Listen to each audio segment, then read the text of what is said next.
That's right, bitches. Wake your asses up. Grab a shot of the hair of the dog. Get that eggs frying. Fire up the coffee machine. You know what to do.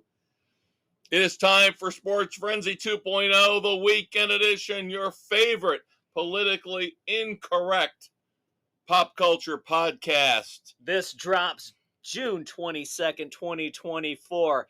I'm the Conquistador, Dave Height.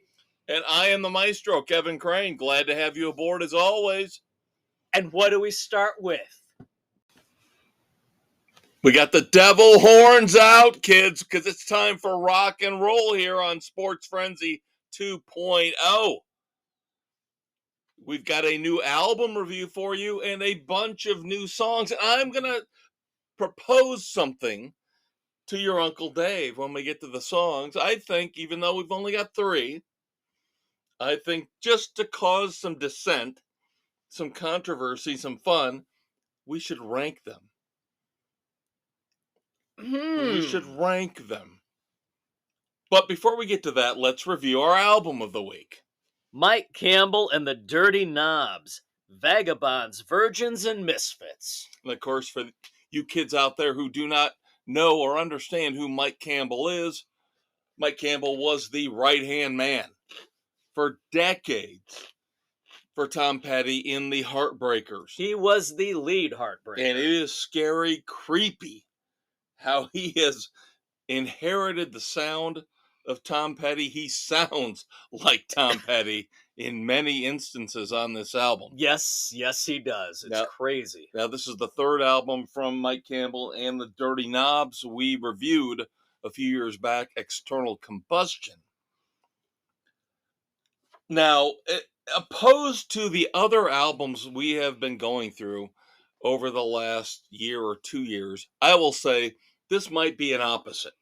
I might flip this one. This might be an opposite, Dave. Where it starts out weaker and gets better? Yes. I hated the first song. Oh, the greatest sucked. It was a pandering little move to say, yeah, my fans are the greatest. You guys are the greatest. It's not a song. All about the greatest. It is the lyrically weakest song that we've had in this year, the last year. I don't know what he was thinking. Let's put it this way. Bad. Let's take this song and the last song, which is a Amanda 5-second instrumental. What the hell? And just throw them out. Throw them out. Ends bye-bye. So from 11 songs down to 9. Yeah. Now, if we take it down to 9, it gets a lot better.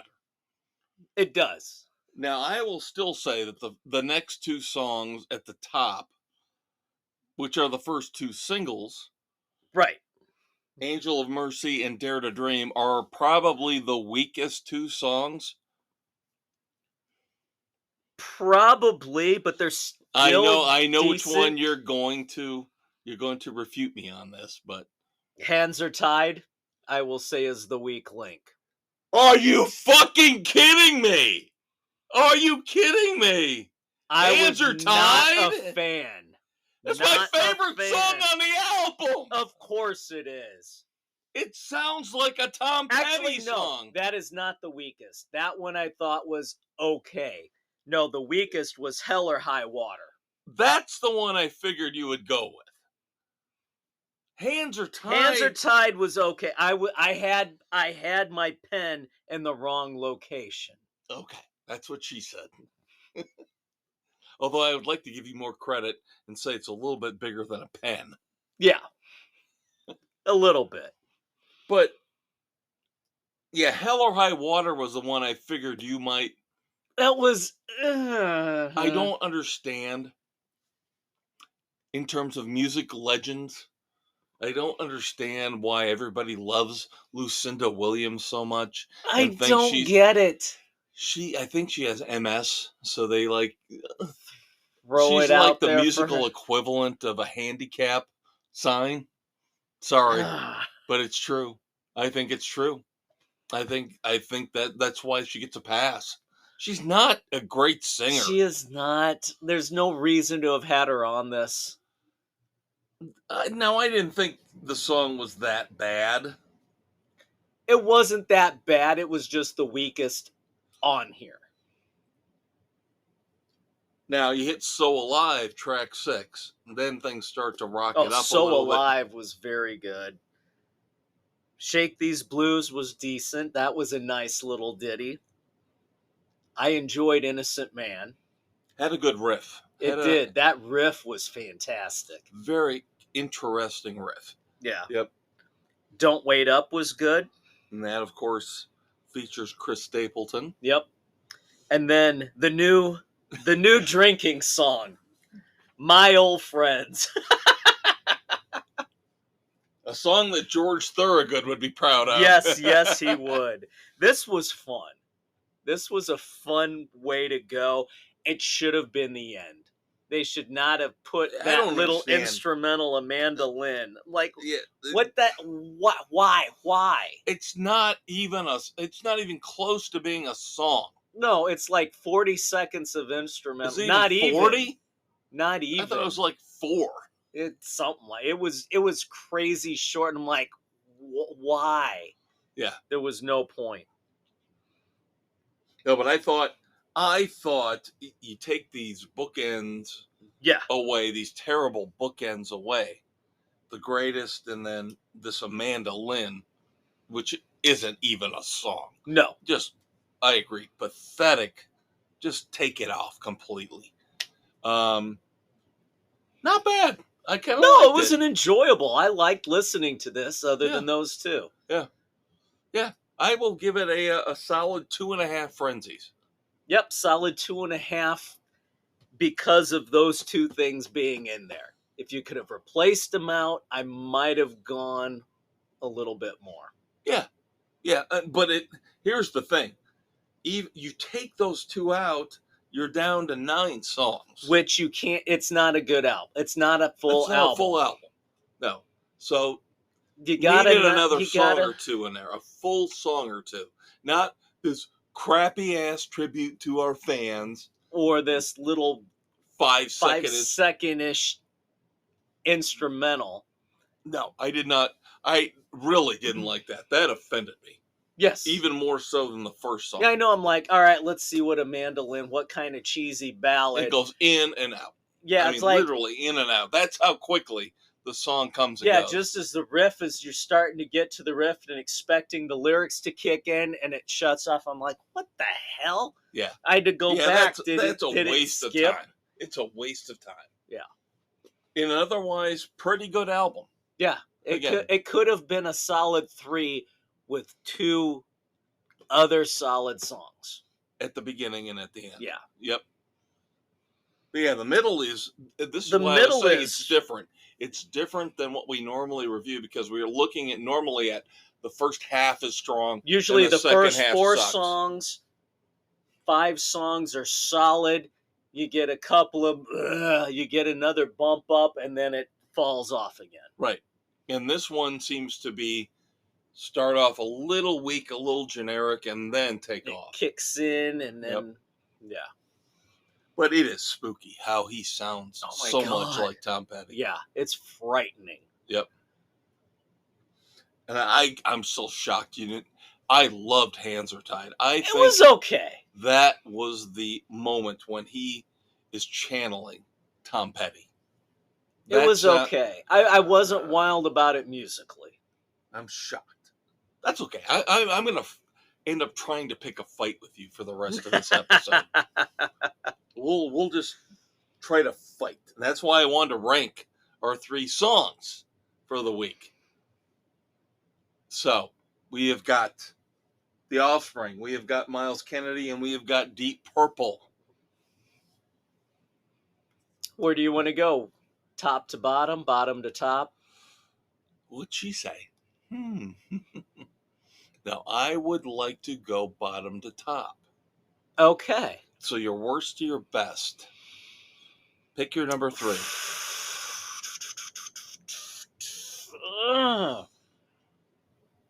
I might have to go Offspring. No shit! No shit! No shit! Yeah. See, now I would have thought this is where I was going to pick a fight with you. No, Offsprings was generic.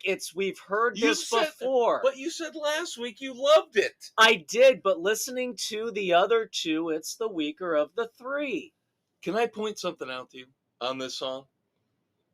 Given how much we love the Offspring and their history, of course, formerly the unofficial, official house band for Sports Frenzy. When I first listened to it, I thought it was a little subversive. And then I saw the actual lyrics pop up.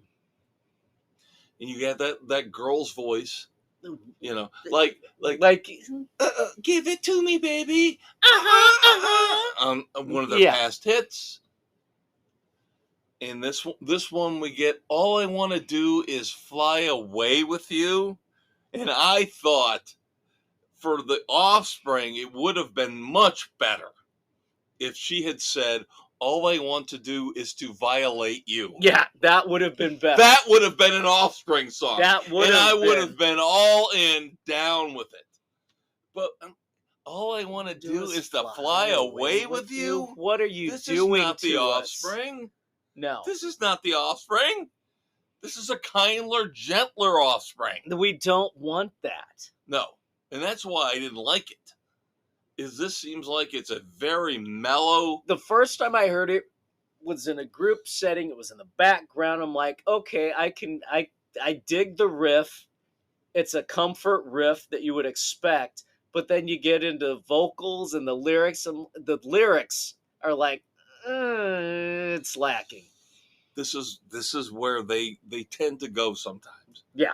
You know. Unfortunately. Like, they have issues like this in the past where they will put out a song that's a little too poppy and a little too nice, and I don't like this. Yeah, that's not what I want. This is not our Offspring. No. So I can only give this one 2 frenzies. Yeah, upon further listen, it's right in that vicinity. Then we bump up a little bit more. We go with Deep Purple's Pictures of You. See, now this is not fun because we're gonna end up being the same. That's not my fault. No, I was for sure. That's not my fault. You're an Offspring sycophant. I was for sure. I am not that much of a sycophant. I know the differences. See, I was for sure you were going to be all over, slurping all over the I Offspring. like Pictures of You. Pictures of You. I dug the riff to it, the lyrics. It had a nice flow. I am very impressed, despite the fact they look in the videos like they are 90 years old, ready for the old codgers home. Yeah. I love the first 2 songs. I do. I really do. Yeah. Now they're different. Yeah. But this is Portable Door was a decent little run. Pictures of You is a little more poppy. But got a little bit more umph to it. I still liked it. Yeah. I will give Pictures of You a week 3.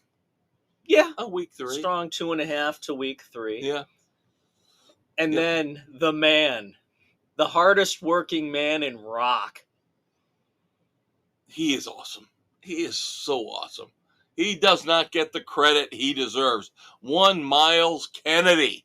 Say what you will. And the minute I heard that Creed was going to get back together, I said, that fucker's going to put a solo album out.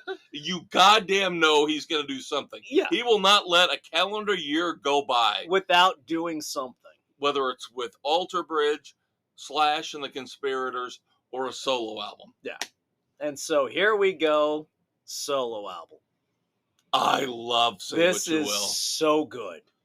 I love it. And you have to accept the eccentricities. You listen to the end, oh God, the end is just so cool. But you have to listen for the little subtle edge. Yep. It's what he does with the guitar. Yep. He's so underrated. So underrated as a guitar player. Unbelievably underrated. Yeah, he is. And we've seen him in concert multiple times, and he will jump in and take over and split the solos 50-50 with Mark Tremonti. Yeah, with Alter Bridge.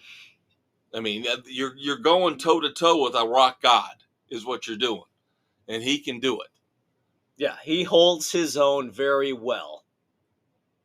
I love this song so much.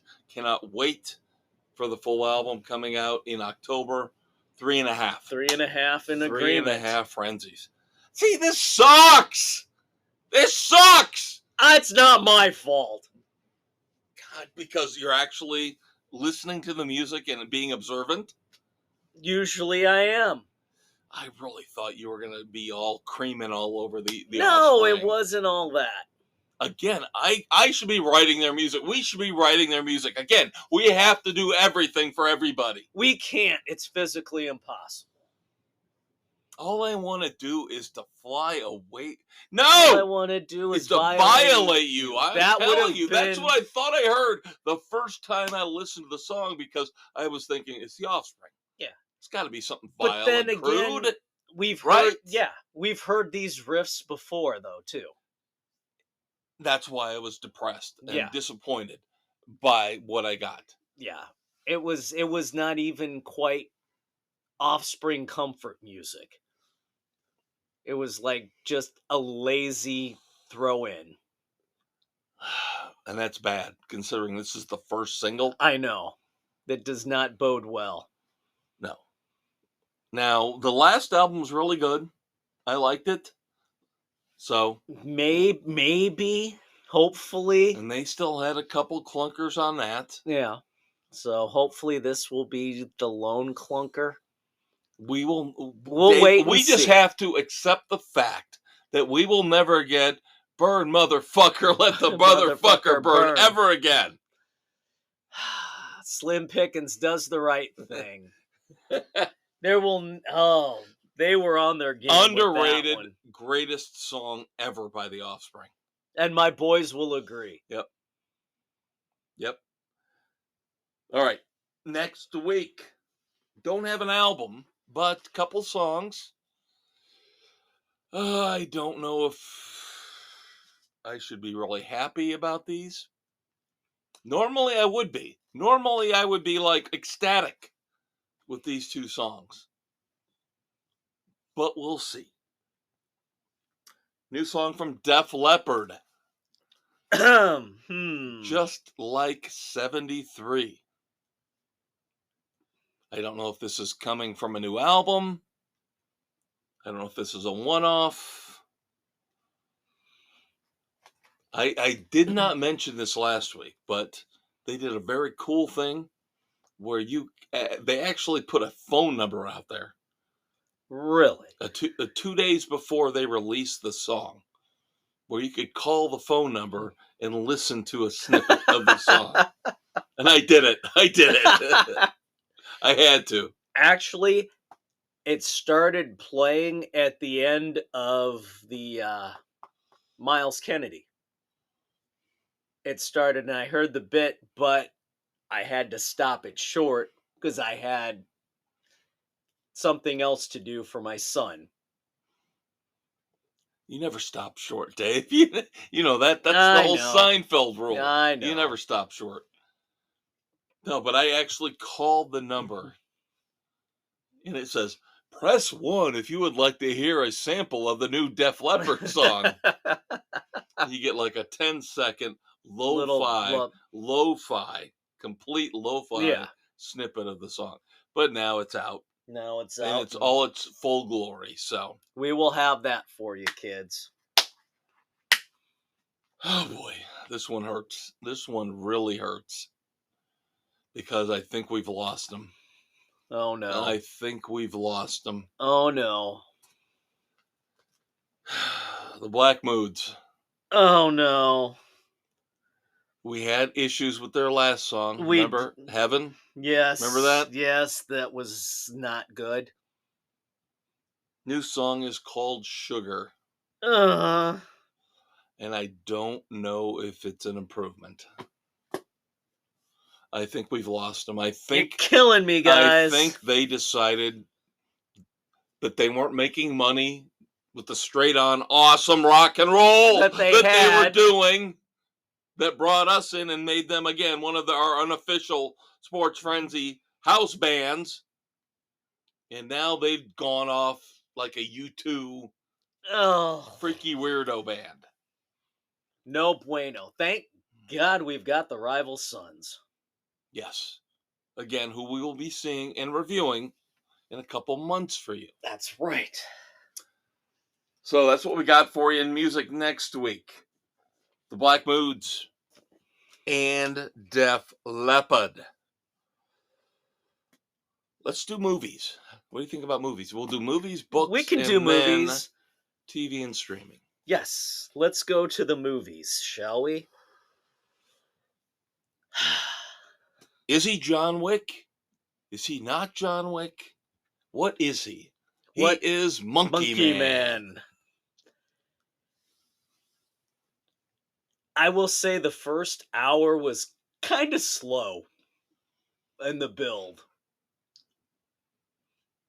See, I would say the middle was the slow part. I thought the first 45 minutes weren't bad. And then I had problems with the next 45 minutes. Yeah, there were bits.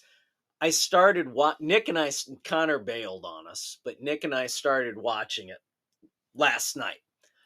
We got the hour in and we're both starting to fade out. It's nigh on 1 a.m. and we're like, all right, let's finish it up tomorrow. So this morning, after watching episode 2 of The Boys, which we'll get to shortly, I'm like, all right, you want to finish Monkey Man? No. Go ahead, finish it without me. So he bailed on it, and I can see why. And getting through... How did he not wind up with all types of diseases to begin with after falling in the river? But his whole training thing, that whole bit was a little much. It went on a little too long. That's the part where I was fading out. And I'm not gonna be, well, why do I care? I'm not gonna be the politically incorrect jerk, but I am. In that you get the whole political line brought into it where, you know, he's going to be the defender of the people. Transgenders and the transvestites and the poor and the downtrodden. It went too far in that regard with the whole group he wound up with. Yes. Did it have to go there? No, that's my question. No, it did not. It did not have to go there. It started out with his mom and him were on a farm. They had their land. They were working it. There were land rights arguments, right, going on, and they were getting kicked out by the government over their farmland, and because this one guy wanted to make it holy ground, holy space. So how it went from that piece into this other was dumb. It was just bad form. It was throwing an agenda in the middle of the movie where it shouldn't have been. And what I wanted to get into was, just to tie this in for later, is I will have my review of a show that does the same thing. But this is in what it wants to be. It kind of wants to be a minor league John Wick. They reference John Wick early on in the movie. Yeah. And but does it really accomplish it? No. No, it does not. Because the characters around the Monkey Man are not interesting. No, it's very, very weak character development. And that's the thing. With the John Wick movies, all the bad guys, all the villains, all the characters he has to interact with are very engaging. And even though you don't get a ton of background, you get enough to know what the hell's going on. Right. This was scattershot. Yes. It was very scattershot. You've got the evil religious everything figure who wants to steal all the land. You've got his henchman police chief. And then who is the main target of vengeance. Yeah. And then you've got the restaurant owner. I don't know what the hell her deal is. Was it Queenie? Yeah. And then you've got the guy with the short guy with the limp and his little motorized rickshaw thing. Well, that was a sidekick. Yeah, he was the one guy that was trying to help him early on. Yeah, there was just... And then the guy who played Murdoch in the A-Team running the underground fights. Yep, Charlton Copley. Yeah, yep. It was scattershot. You really had to pay attention to try and piece this together. It was not very cohesive. Yeah, and the thing is, the underground fighting, the only purpose that ends up serving is towards the end getting the money back for his church and his friends. Yeah. It really, in the end, doesn't serve a purpose. No. And in the previews, before it came out, they made a big deal of showing him walking around with the white monkey mask. Which he has on for all of 3 seconds, maybe. Yeah. Turns a corner, starts walking down the alley after bleaching it, holding it up, making it, oh, this is going to be something. Nope, has it on, walks down the alley, takes it off, and that's all you see of it. Why was it even in the previews? Well, we've talked about that in the past. Previews can be very deceiving. Yeah, and the previews for this were very deceiving. I think I liked it more than you, though. Sounds like potentially. I thought again the middle was. I did not like the. They had some halfway decent fight scenes. Yes. The choreography for the fight scenes was very well done. I was wondering, I don't want to spoil things for people, but as I'm following through, I was engaged with his initial jaunt, let's say jaunt at vengeance. And he's got the dog that he pulls into it, training the dog to sneak a gun in. But that goes away so quickly. You go away so quickly, yeah. And then that leads into him getting sucked into this underworld again of transvestites and whatevers. Yeah, and he becomes their hero, their monkey man, and he ends up fighting and getting his strength up and getting his stamina up so he can go in for the final assault against the generic religious guy and the generic corrupt police officer, the chief. Yeah. I didn't hate it. I'll give it a week 2.5, Frenzies. Yeah, week 2.5. I was leaning more towards a strong 2. But it's right in that realm. Well, I don't think with those grades either way. It's not worth recommending Monkey Man. It was a disappointment. Yeah, I think do not fall into the trap of thinking this is a new John Wick. It's not. It's a very lame attempt that had a lot of potential that fell short in the execution. I will give Dev Patel credit for doing everything. We did that last week. Yeah. When we talked about Hitman, even though we didn't give Hitman high grades either. But Glenn Powell, of course. Doing everything towards it was fine. And that's fine. what Dev Patel did here. On this. He was solid. Yep. But it was just a weak story overall. Yeah, there is no story per se. It's just a straight-on revenge. Scattershot. It's a straight-on revenge tale. You killed my mother, I'm coming to kill you. Okay. But everything... Reminiscent of an 80s movie, let's say. But didn't have quite the honed-in, toned-down, just like beat people's asses for an hour and a half. Yeah. You know? You've got too much garbage in the middle.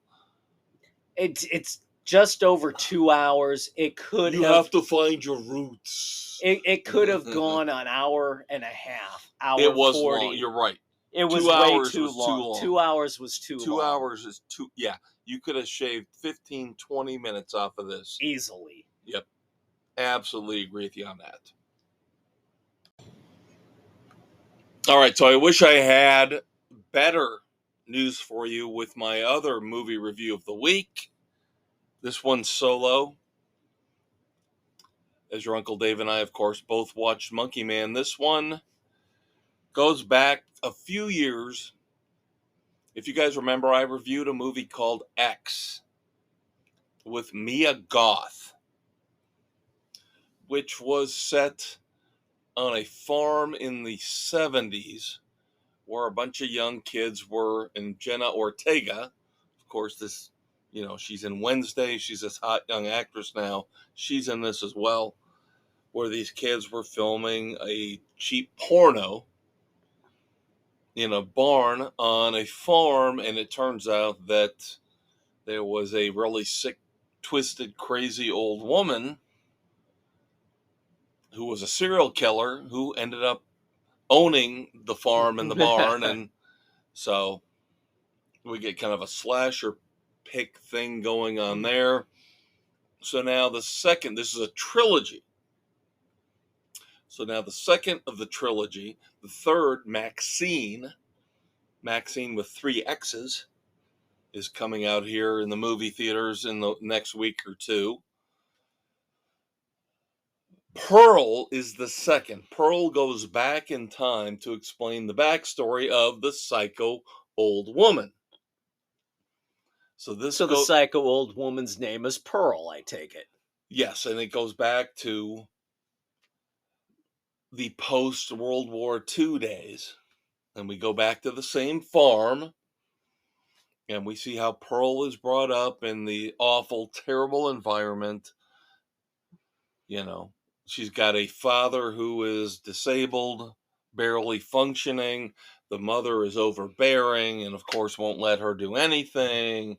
So Pearl, of course, rebels and takes it in all different weird directions. At one point, she finds herself in a cornfield pretending to screw a scarecrow. No goodness. And then she ends up actually screwing a guy at the local movie theater, the projectionist, who is going to end up being the next Superman, by the way. Corn Sweat. This guy is going to end up, he's the one that they picked, gun picked. Over. Yeah. So now I'll never get that image out of my head. But Mia Goth, the guy who's doing these 3 movies is obviously obsessed with her. He thinks she has just got this face that she's got the it factor to him. Yes, and I think he's seeing something in her that most of us can't. She's fascinatingly ugly. Let's put it that way. I do not think she's attractive, but she is fascinatingly ugly. And I thought that when I saw her in the first movie. I think that now, watching Pearl, and he does a couple things towards the end that really just, and we're not talking about gross stuff or over-the-top bloody stuff, but he's trying to be a showy filmmaker. Let's put it that way. Yes, there's bloody stuff that goes on, and yes, she kills people, and we figured that was coming. No. But she does this long, 5-minute monologue about where she's supposedly speaking to her husband who's overseas, and she's waiting for him to come back from World War II. So her friend says, "Speak to me as if I was him and tell me everything that you feel." And so basically the camera sits on her for 5 minutes. And she's, again, a showy little thing. Pretentious Hollywood. Yes, where she's, "Oh my God, I wish I'd been better when you were here." And she's crying. And I didn't mean to sleep with the guy, and the projectionist booth, and oh my God. But this goes on for like 5 minutes. And then at the very end, when the husband finally comes back, and he comes into the house and sees all the carnage and the damage she's done. Again, the filmmaker was so fascinated with her that he puts the camera on her, and over the credits for like 3 minutes, he just freezes on her face. But now her face is not frozen. She's basically supposed to sit there, and she's like, I'm crying, goofy, I'm laughing, I'm smiling. Goofy facial expressions. Yeah. It's just ridiculous. It's just stupid and ridiculous. That's painful. It's pretentious filmmaking at its worst. Oof. And of course my daughter loved it. Of course she did. I think she saw it at one of its premieres down in Savannah. I'm like, oh, Cass, what are you doing to me?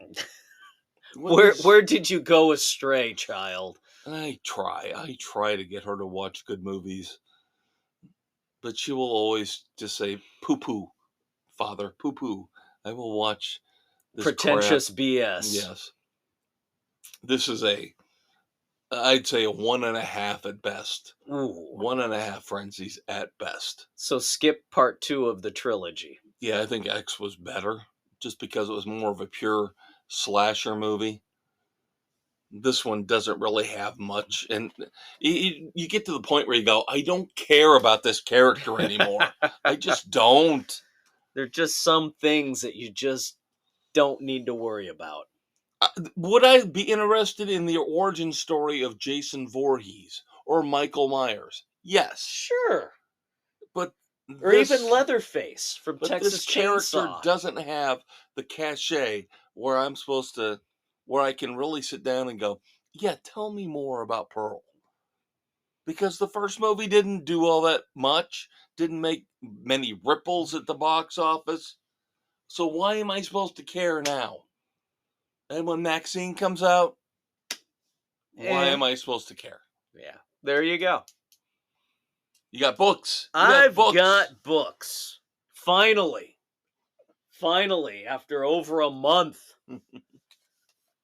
Yes, it took me that freaking long to get through Douglas Preston's Extinction. Of course, he normally writes with Lincoln Child, doing the Pendergast series.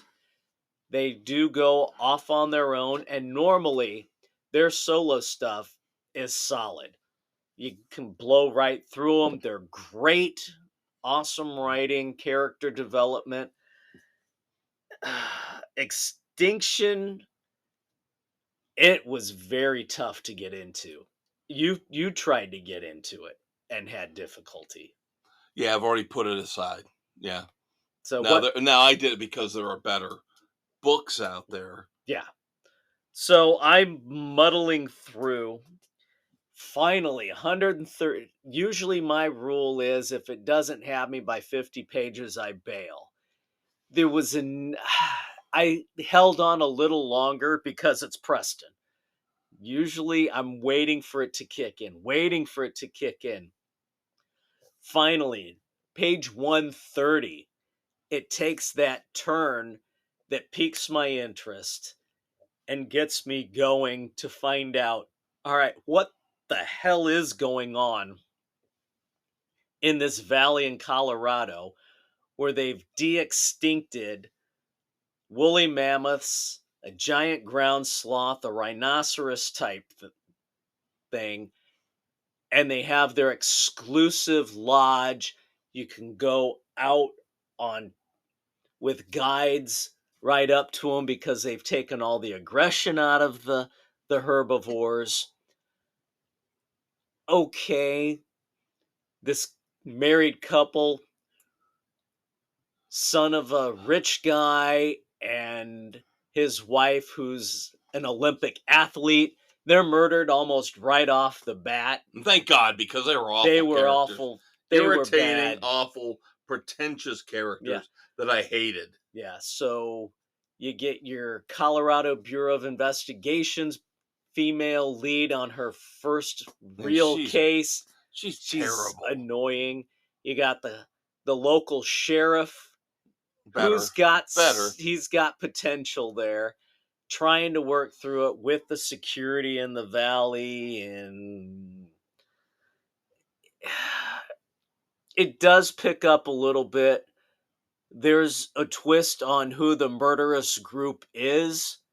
I'm not going to spoil it, but the whole conspiracy and cover up within the company and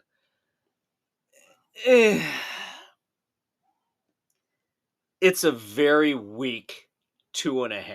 There are pieces in there which are good, but overall it is the weakest of all the Preston or Child books that I've read. Yeah, see, you and I have talked about this, and you and I were both reading it. And my rule is usually 100 pages. But when you told me you got through 100, you still weren't into it. And I've got Cleat, and I've got Eruption out there to read. I said, screw it. I'm going to jump over to James Lee Burke and start reading that. Yeah. So having been out of town for a few days, read this Sunday night, finished it up Monday afternoon because it was 3 days of free of TV. So just sightseeing and sitting around in the motel outside around the pool, and it's a lot of reading. So I finished that off. Thankfully, it's done, over with, check off. Then got into Craig Johnson's latest Walt Longmire mystery, First Frost. Oh boy, howdy, as Walt would say. This is one of the better Longmire books that Johnson has written. It's a continuation from the Longmire Defense, the last book, the repercussions of what happened in there. Walt's going through a preliminary hearing to see if what he had done was justified.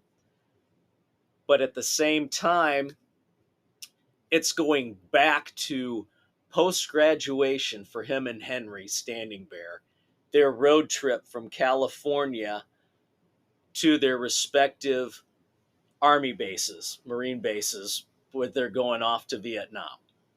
So it's their last gung-ho trip. And it starts off with Vic, who, no big surprise as you read through, moves in with Walt, trying to clear out his basement and sees his surfboard. Starts off with, "You're too big to surf," which is a recurring theme because he's got his big longboard from when he was surfing when he was in college at USC playing football. Anyway, there's a whole hell of a mess with them saving people from a drug-running ship just as they're about to leave. They skip town on the investigation, get sidetracked, go off the road to avoid a coyote, break a tie rod on Walt's truck, stuck in this goofy little town with a former Japanese internment camp. And the weird judge who runs the town and the chaos that ensues as they try and figure out. So you got Walt telling Vic the story of the surfboard and what happened back in '64 post-graduation, intermixed with what's going on with the trial and everything going on present day. Beautifully done, the way it weaves in and out. Loved this one. Quick read, solid 3.5. Such an opposite of Extinction. I miss that TV show. I miss it so much. I was glad when Netflix picked it up. Yeah. And at least gave us some kind of a closure. What, went 5 seasons, I think? Yeah, 5 seasons. And oh my God.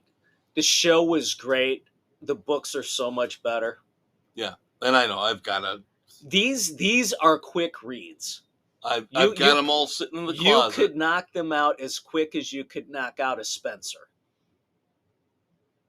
And Spencer's are the easiest books to read. Yeah, these you can go through these. So I would say start knocking them out. They're quick. Do one, do two, go on to something else. Do two, go on, but you should be able to knock these out fairly quick. Yeah, because I think I have every one of them sitting in the long forgotten book closet. Yeah, you've got to get these. And there's nothing else in there. There's no porn in there or anything. But no, it's the continued saga of Walt Longmire does not disappoint. A very underrated character, by the way. Extremely underrated.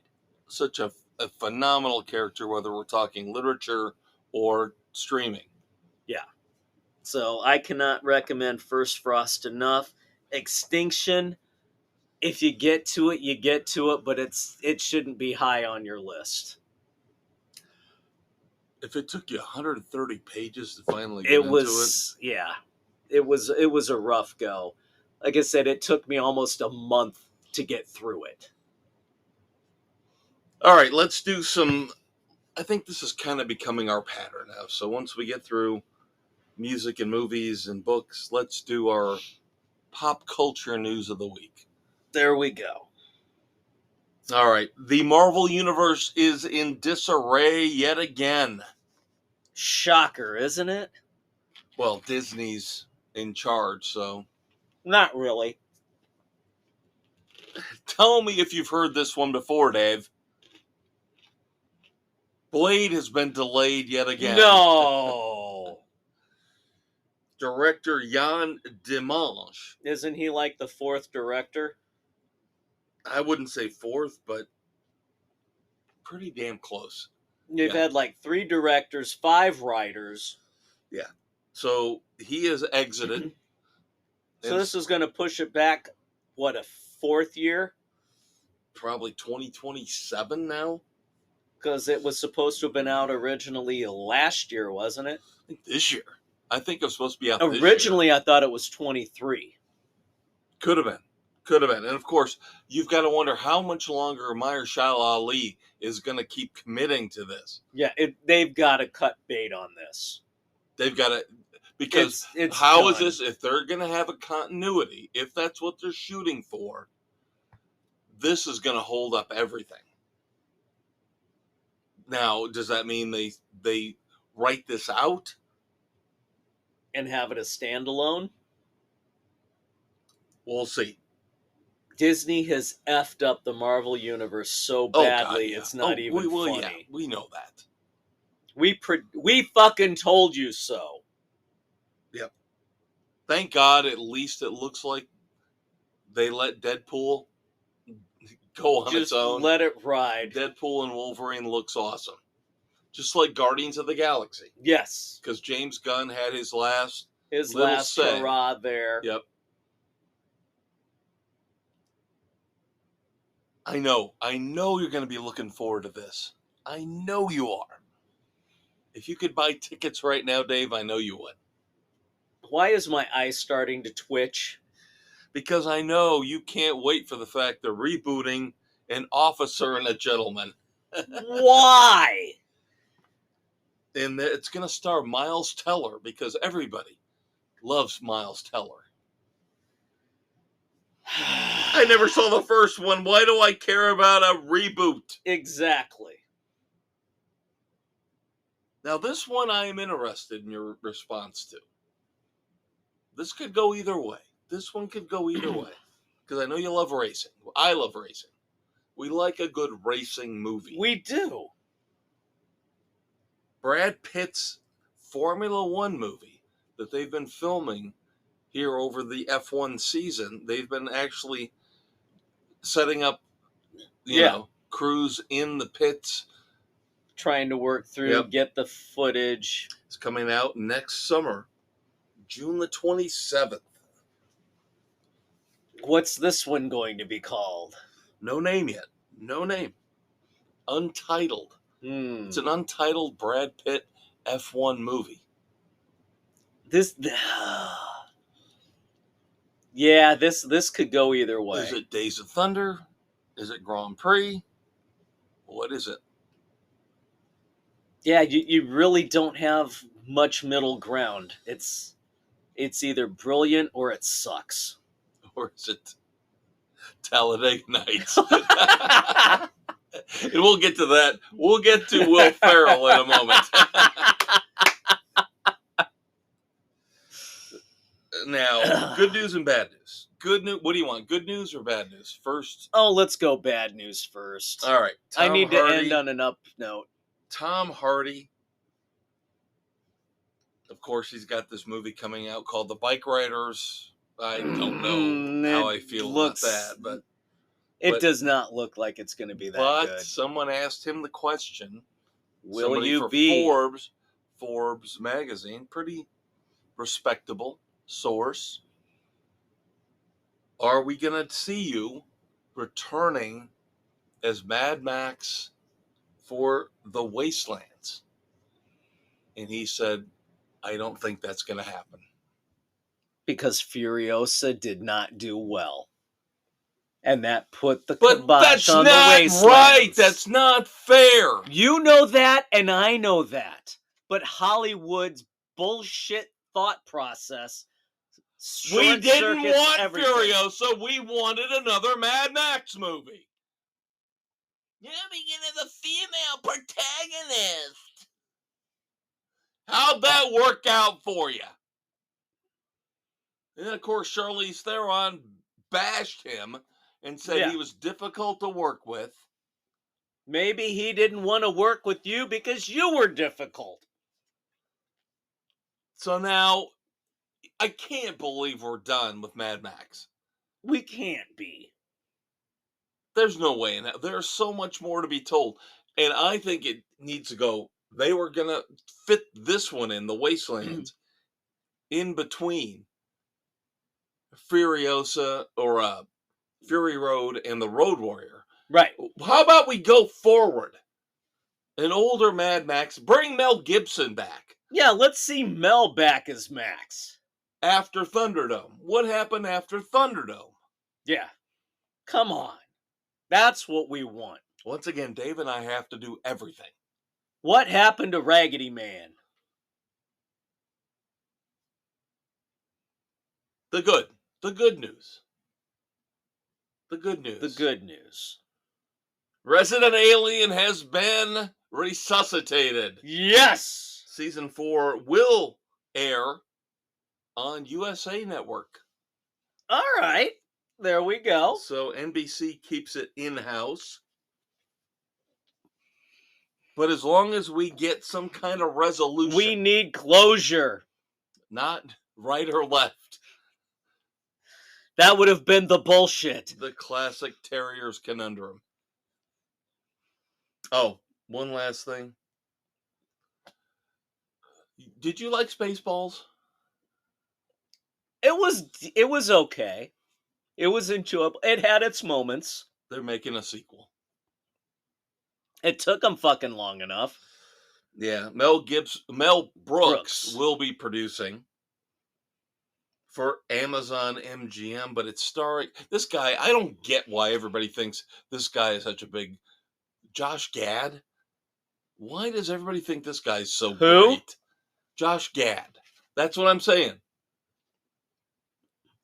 Why don't we bring as many of the originals back as we can? Rick Moranis? Right? I know he left acting to take care of his kids after his wife passed away. Bring him back. Come on. Yeah, I don't get this whole Josh Gad. What's Bill Pullman doing now? What the fuck has Josh Gad ever done that we're supposed to be so enamored with him? Yeah, we can bring Bill Pullman in. What's Daphne Zuniga doing? She was hot back in the day. She was.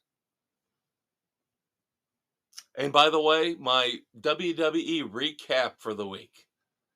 Because last weekend, of course, was Clash at the Castle.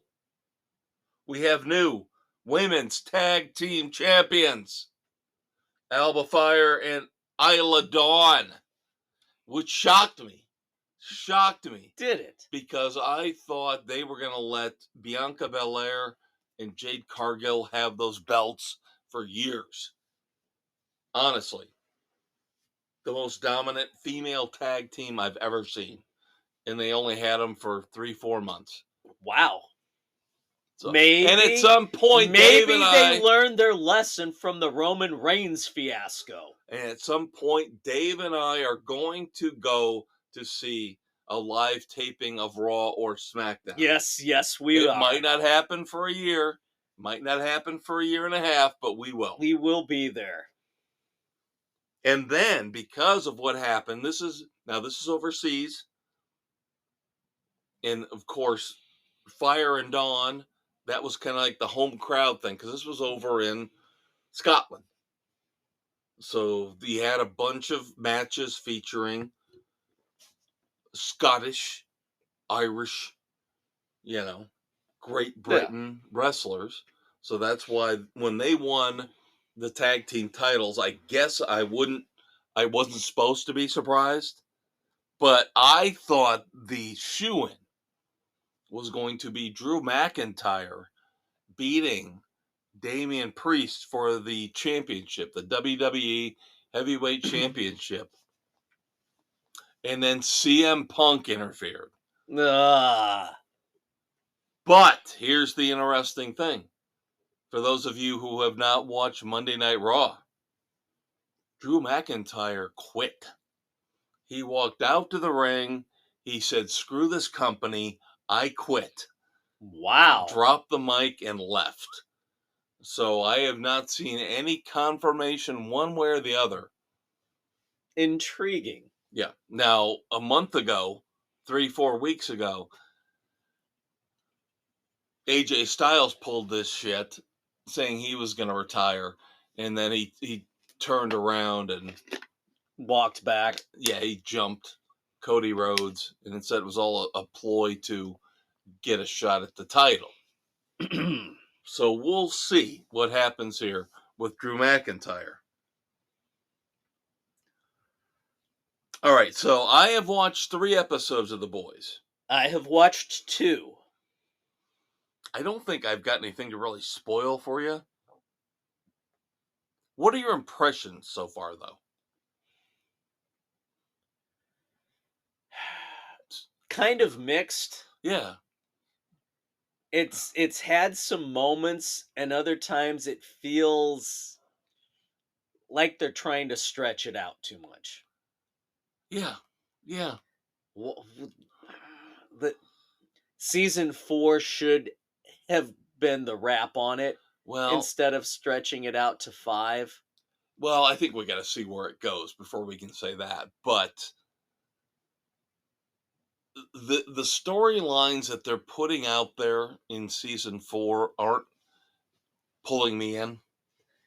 No, they're losing me with Frenchie. I can say 110%. I agree with you on that. The Frenchie storyline, checkbox, checkbox, checkbox. Serious checkbox. I'm with you on that 110%. Now our favorite Mr. Billy Butcher. What's reality and what isn't? Right, and then they bring Jeffrey Dean Morgan in and just drop him in, and we're supposed to accept him, as an old friend, and he's supposed to be now his covert buddy. And by the way, I've heard that he might get a spinoff once they wrap this up. His character might get his own show. Yeah. And then Huey with his dad having had that's another storyline and you're bringing his mom back after all this time. What the hell? Doing nothing for me. Doing nothing for me.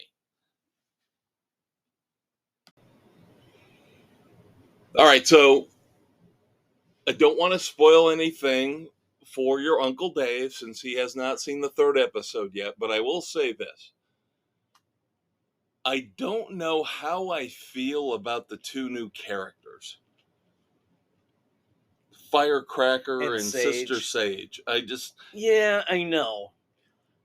One doesn't seem to have much in the way of powers, and the other one is the smartest person in the world. Sage has more personality than Firecracker. Well, Firecracker is supposed to be a basically a generic right-wing nut job. Yeah. So take that for what you will. Yeah. So we'll catch up here now that it's going to be 1 episode a week from here on out through the 8. Yeah. That we're going to have here in season 4. Vacation out of town kind of put a damper on a few things. Yeah, but you should be able to catch up now. Yeah, not a big that'll deal. be easy to do. Yep. All right, I have my review real quick of Eric. I've been talking about this show for the last 3 weeks or so. Eric on Netflix, starring Benedict Cumberbatch. I have a hard time with this show. I finished it up. Now it's only 6 episodes. And it's not, I don't see it going beyond 1 season. I think this is a limited series. It's got very disturbing stuff in it. It happens in the mid-'80s in New York City. Benedict Cumberbatch does a great job as the father, the main character, who is the creator of a puppet show. But he's on the verge of a mental breakdown, and then his son disappears. His marriage is already falling apart, then his son disappears, so that kind of pushes him over the edge. Guy guzzles vodka like it's water. And Cumberbatch is this guy's father in the show. Is the kid's father. Cumberbatch is the one swilling the vodka. Okay. Yeah. So he's doing that before and after his son disappears. But the problem I have with Eric is just kind of like what we alluded to with The Boys and with Frenchie, is that it turns into a major league checkbox series where you've got a huge gay underground storyline going on that really doesn't have anything to do with the show. No, it really doesn't. You could have written it without this. That's what pisses me off. It's not, again, if you have a gay character, and I'll go back again, as I always do, to Animal Kingdom, one of our favorite shows of all time. If you have a gay character, and you give it to us right at the beginning and say, he's gay. Establish it. We're fine with it. But to just throw it out there. Or to change somebody's characteristics mid-show. No, just stop the shit. You did not have to do this. You did not have to do this with Eric. Stop checkboxing every freaking show. We don't need it. Yeah, and the thing is, it's unwarranted. We are letting 10% of the population dictate all of our content. Everything we watch, everything we do. It all has to be inclusive. No, it really fucking doesn't. And it ruins Eric. It does. It ruins Eric. If it had been more than 6 episodes, I probably would have bailed. Let's put it that way. But the fact that it was only 6, I got through it. There's a mildly interesting mystery behind it. But it gets ruined. For the most part, it gets ruined. It really does.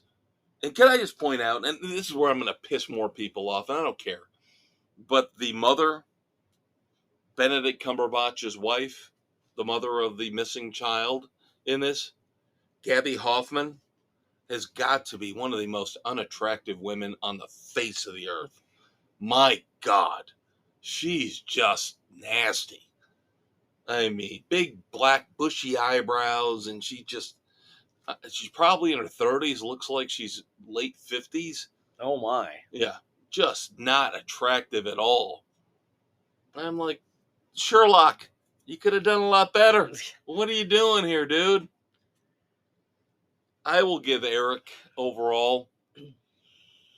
See, the thing is, I usually, if I've gotten through the whole season, the whole episode run, you usually make it a recommended, but you can't here. This is tough. If I give it less than 3, then I'm looking like an idiot because I stuck with something that I really didn't enjoy. But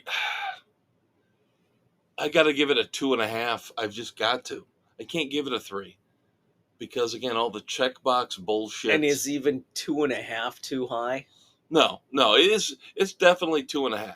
Okay, but I can't give it higher than that because again, all the checkbox bullshit. It deceives people in that you think you're gonna see.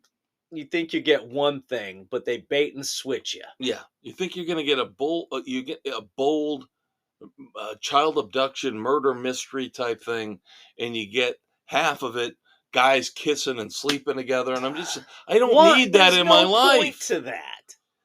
And I still think they could have written it without that in there. And I'm sorry.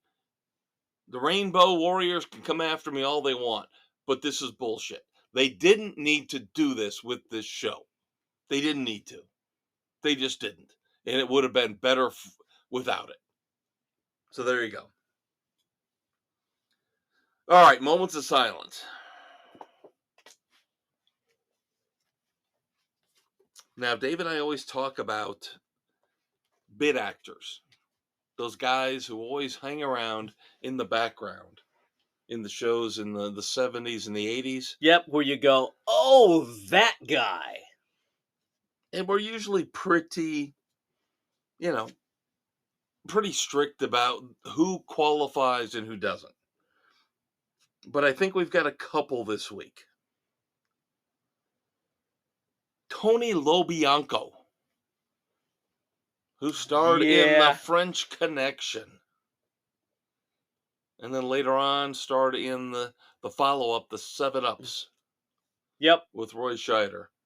Yeah, he's bit character in a lot of stuff. Those are probably the 2 big ones. So, thoughts and prayers to his family and friends. We have a dog. We have a dog who died. Do we? 7. Who I guess I stopped watching The Walking Dead a couple seasons before they wrapped it up. Oh, the German Shepherd? Yep. From The Walking Dead. Yep. Who ended up being Daryl Dixon's bud, along with Carol. 7, the dog passed away. Ah. There you go. Now, do you remember Hell Night? Vaguely. With Linda Blair? Vaguely. Do you remember a TV show called Lucan? No, I do not. Okay, this one might be a stretch. But Kevin Brophy starred in both of those. And he passed away. I have to look. Now, Lucan, I'm usually really, really good with all my TV shows from the mid-70s on. I don't remember Lucan. This kid who was raised by wolves. I do not remember. Now, it was half a season. So it was 13 episodes, I think. He looks familiar looking him up, but I do not remember Lucan at all. I don't. I sure as hell don't. So, but again, if neither of us remember this, then it's not worth remembering. Yeah, because I'm the guy who's still getting through Dan August from 1970 with Burt Reynolds. So there you go. A Quinn Martin production. Then finally, Mark James, classic songwriter. Some of the tunes he wrote. You'll be shocked by this. Mark James wrote Suspicious Minds. Ah. He also wrote Always on My Mind and Hooked on a Feeling. So, wow, some big time songs. Yep. All right, Dave, what time is it? It's time to pivot. Pivot. Let's find out which of this week's contestants will become our Red Foreman Dumbass of the Week. We got 7.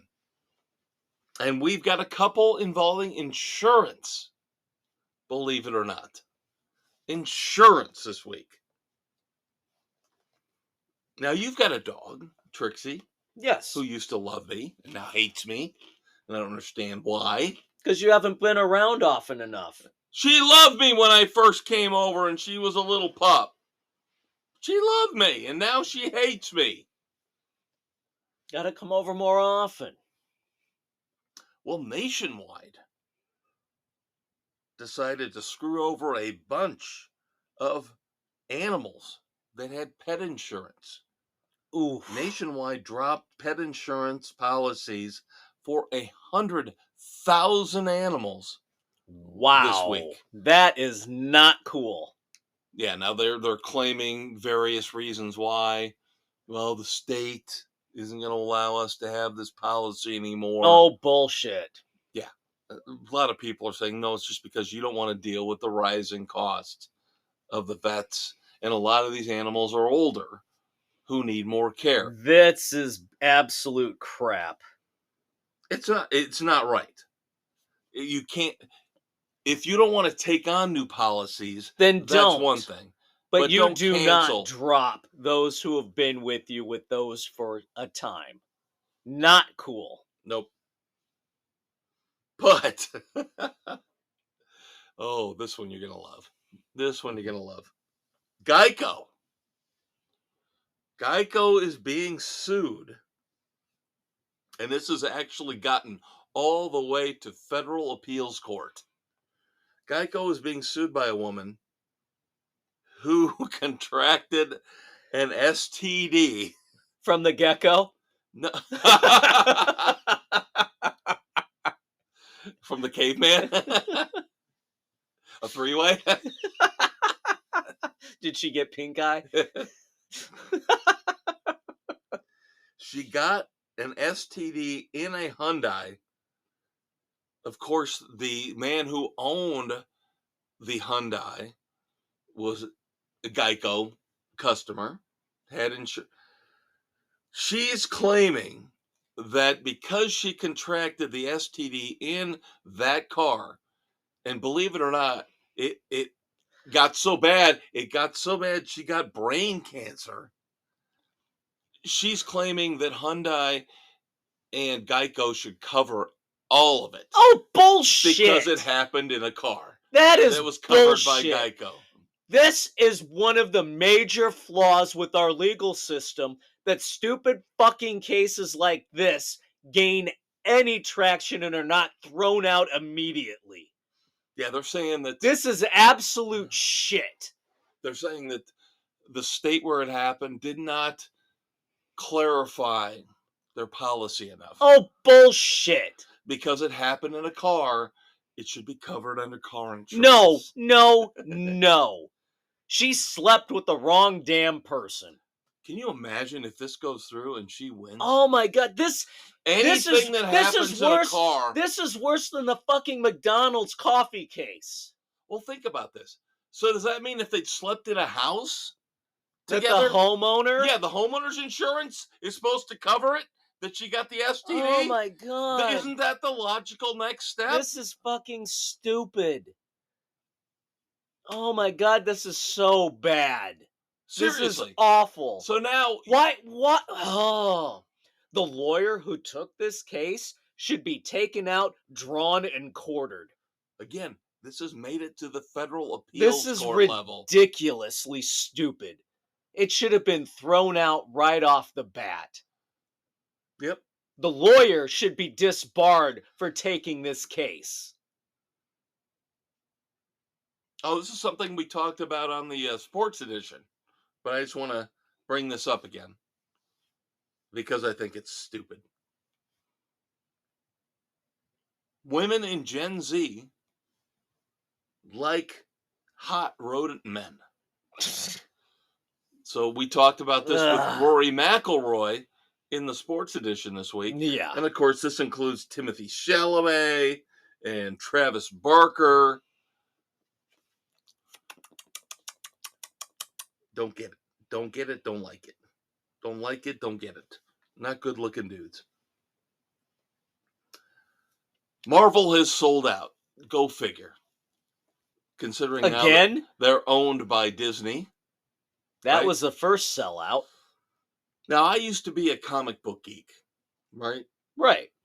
I've got a ton of them still around, looking to get rid of them, but I don't buy them anymore, so maybe I'm not up on the comic book stuff, but this sounds like a complete and total sellout to me.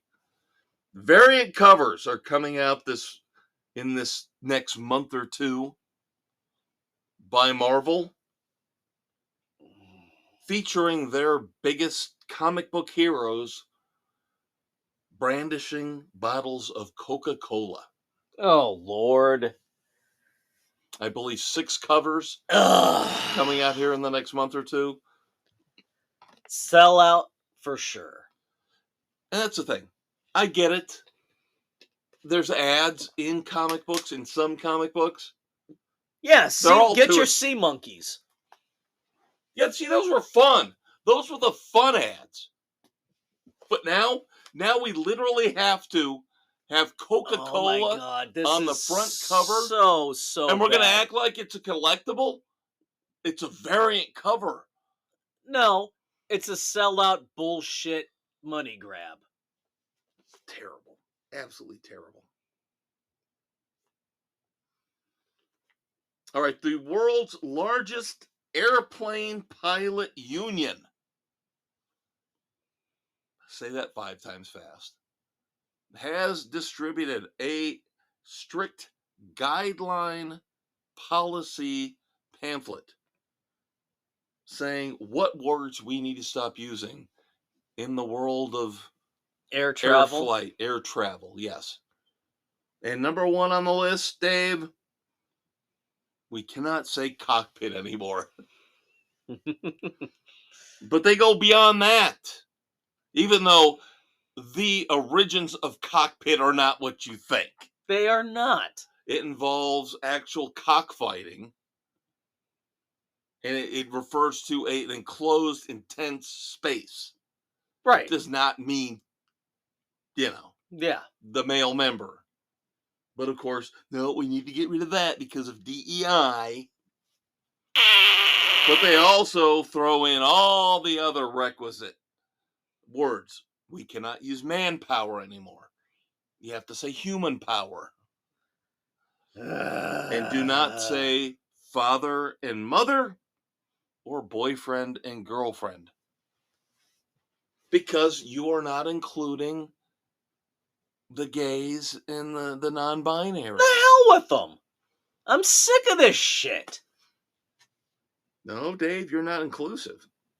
You're violating Sports Frenzy's DEI policy right now. What DEI policy? We don't have one. Drinking in excess until you're intoxicated. That's our DEI policy.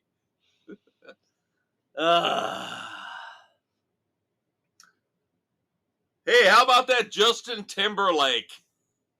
Oh, Justin. We will never, ever, ever understand rich people, rich celebrities who could just call a fucking Uber. Don't they have drivers? That's what I mean. Not even an Uber. But Justin Timberlake gets arrested almost right off the bat after he leaves a get-together, a party. Running a stop sign. They've got his mugshot out there. Idiot. And you can tell his eyes are bloodshot and glossy. But of course, his lawyer says, we will fight this. What are you gonna fight, idiot? He'll get off. They'll find a way. Yeah, probably. Because that's the way the world works. You or I, the rich or jail, famous can get away with anything. You and I go to jail for 5 years. Justin Timberlake, the idiot who could have gotten a car service. Yep. No, he's rewarded. Finally, locally. I've been waiting to do this for a long time. Waiting for a long goddamn time. I've been saving this one up. And finally, I broke. Finally, it snapped. Finally, something inside me snapped, Dave. We've got an idiot here locally who I can't stand anymore. Who spouts hatred and bullshit all over the radio. And I can't take it anymore. Now, you would have thought years ago when he said that secondhand smoke has never hurt anybody, that would have been the time where I would have said, this guy's an idiot. But I think that happened before we actually started the podcast. Yes.